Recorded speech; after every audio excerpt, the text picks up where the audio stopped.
What is happening, everybody? We got a couple pieces that have dropped this week that we're going to talk about. First, though, and just for focus reasons,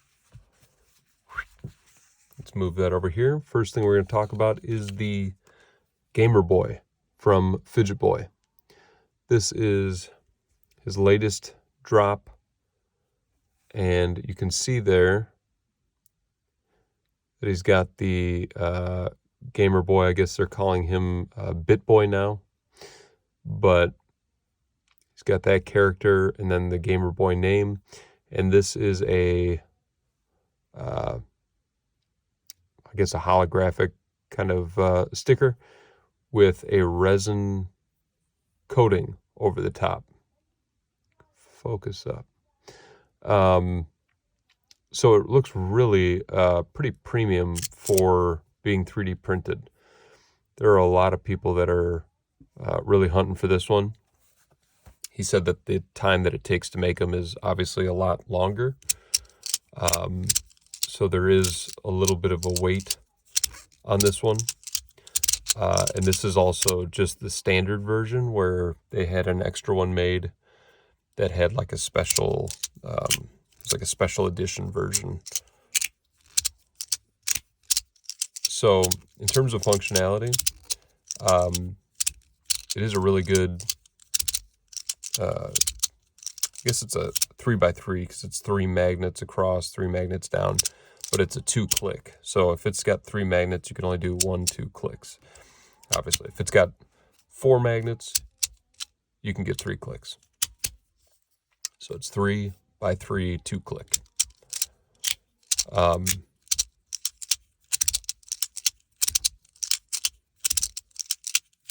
It's a really cool looking 3D printed fidget.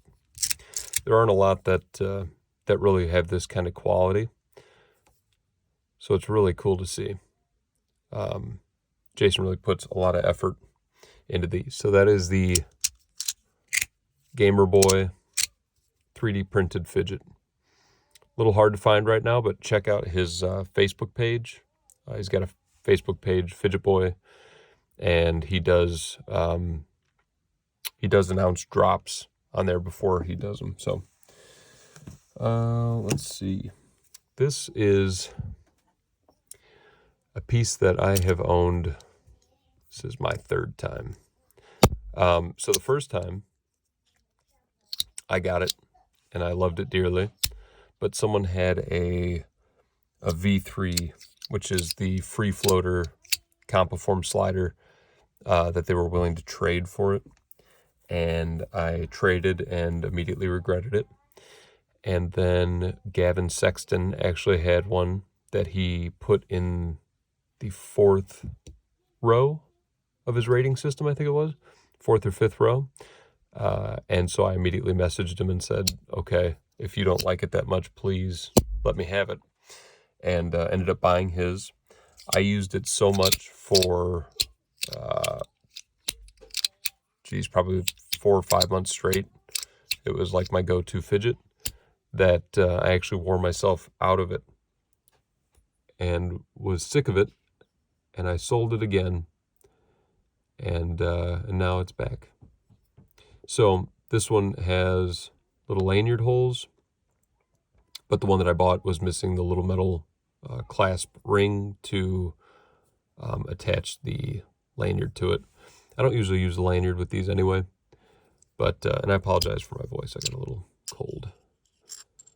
So you can see it's got that wave pattern on one side and the radial pattern around the rotating piece. So you can do these kind of push up, rotate, pull down kind of moves. A lot of people are comparing the Tesseract to the Clover and saying that the Tesseract is kind of a little bit Clover-like in a way. So how are they different? How are they the same? Let's take a look at the insides here. I'm really struggling with this for some reason. All right.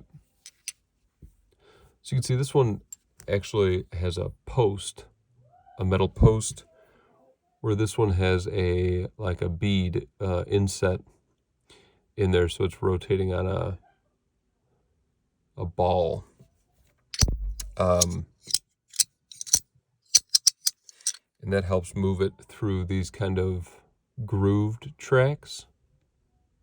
Right, so see, it's kind of set for that. Where this one is just nice. What do I want to say? Oh, I've got Mucinex brain. Anyway, the post sits right down in there and just kind of glides up and down those little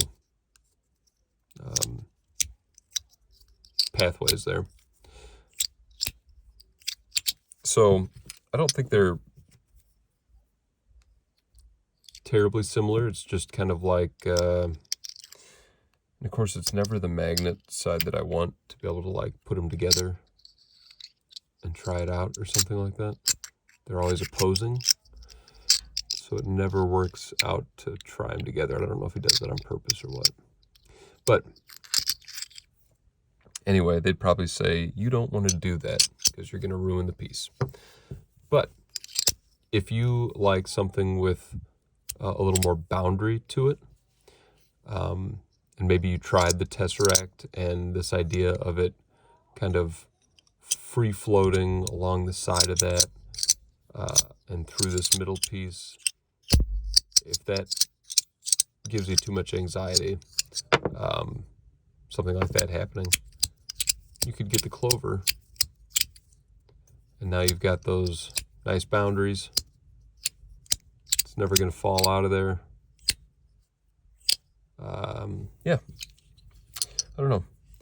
I like them both a lot. This one is definitely like one to play with on the couch, because without those edges there, you do run the risk of turning it and pushing too hard and it falling off. So it's definitely not one that I'm like messing around with while walking around at work or anything like that. Okay, there's that. Let's talk about the Mono X. This is a new slider from Magnus, and this is the follow-up to the Super X. So the Super X is this one's Zerk, thanks to Mel. She helped get me the Zerk plates. It is edge-to-edge stainless steel slide plates. So you get this really kind of smooth, a little quieter action than most Magnus sliders. I haven't zoomed out again. There we go.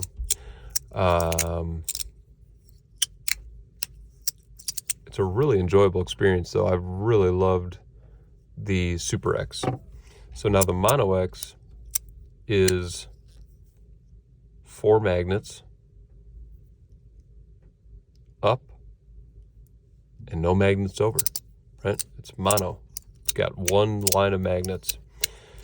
I gotta say, when I received this, I was quite disappointed because it was really hard to push, and I thought, well, that's pretty par for the course for a Magnus slider. Usually they come with the sound deadening little rubber rings inside there, and so you don't get a lot of crunch right out of the gate.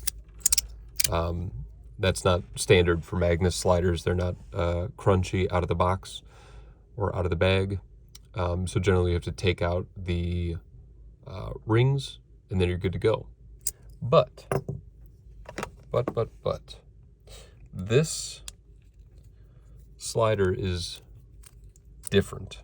And it's the first of his sliders, I believe, that has a different magnet type. And so I actually had to go on Amazon And I had to buy some different magnets for this thing because you'll see right away. Take the top off here. Look at how big those suckers are. A typical magnet. Look at the size difference. Right? So that is a typical magnet and a magnet slider. This thing is 10 millimeters wide. 10. So immediately I opened it up and I couldn't fiddle with it or change out the magnets because I didn't have the right size. On top of that, take a look at this. The first magnet slider to have the O-ring underneath the magnet. All right, so that it's, when you're looking at the plate from this direction, it's O-ring and then magnet. Generally, it's magnet and then O-ring as a sound deadener. This is actually working as a, this is working to make the magnet less strong, in a way. All right, so what did I do? I went on Amazon and I bought other magnets. And here's what I did. So these are 10 millimeter. I bought 9. So you see that extra little space around the inner ones. These are actually the original ones. I left those on there because they do have the right strength to be able to kind of whip it around. But I got 9 by 3 millimeter, or 9 by 2 actually, I think is what I got. So that there's a little extra space. So on both sides, it is the same setup. So not hybrid or anything like that. We've got the 10 by whatever that is, like 6 or something, that he's got on the ends with the deadener still in place. I kept that in there because otherwise it's too strong, and when you go to turn it, it just sticks. But now you hear that? Now I get that noise because those magnets in the inner 2 spots have a little room to clank against the edges.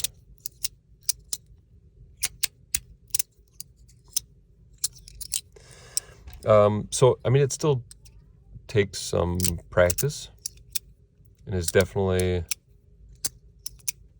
a great opportunity to have it fly off. One thing that does kind of irk me about it, if you had the Fidgetboy dial-up, that one had 1, 2, 3, 4, 5 magnets, but that gave you a center point to kind of windmill. And also this thing's called the Mono X, and you can't even make an X. I don't know if that's just being nitpicky or what, but actually having the 4 magnets, you don't ever get to have an even rotational point where you can windmill it like that. You're always windmilling off of like an off spot. And maybe that was designed that way on purpose. Maybe you found that it wasn't as successful with the metal mono slider. Fidgetboy did make it work, but it is what it is.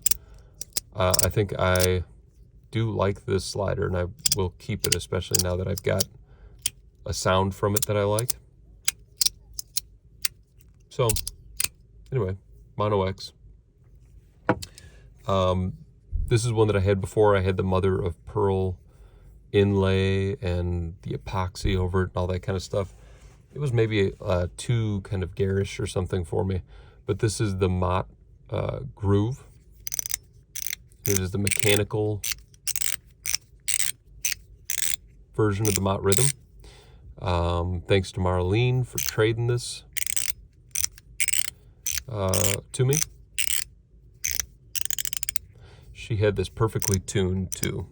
And I think this one's stainless steel versus the Zerk one that I had before. No, it was stainless steel. Something about the epoxy though, it like didn't let you get all those clicks, that ending click there, where it actually falls into these two pockets. Just gives a really nice click.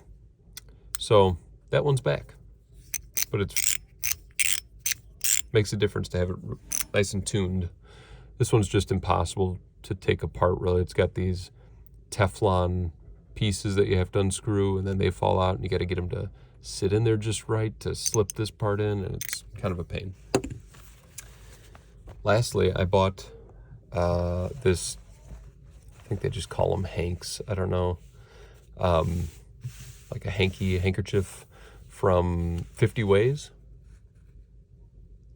It says baked in California, I'm guessing. That looks like the California state flag, if it would focus. Maybe, maybe not. Anyway, really nice quality. And I just kind of wanted it because I'll set this next to my like box that I have, and I'll throw a bunch of fidgets on it every now and then kind of walk up to it and pick a different one out. So it's kind of cool to have. This one's like a purple flannel, and it's got this kind of rainbow stitching around the edge. Generally these are for knife people because they can slip their knife in there and then roll it up and carry that with them and, I don't know, display the knife on it, I guess. But this one just looked really cool. I like that backside too, with that same stitching on black. So black and purple, my favorite colors, and just kind of a nice little display to have for different fidgets. So kind of cool. All right, well, that's it. Thank you everybody for watching. Appreciate it. And have a great week. Bye.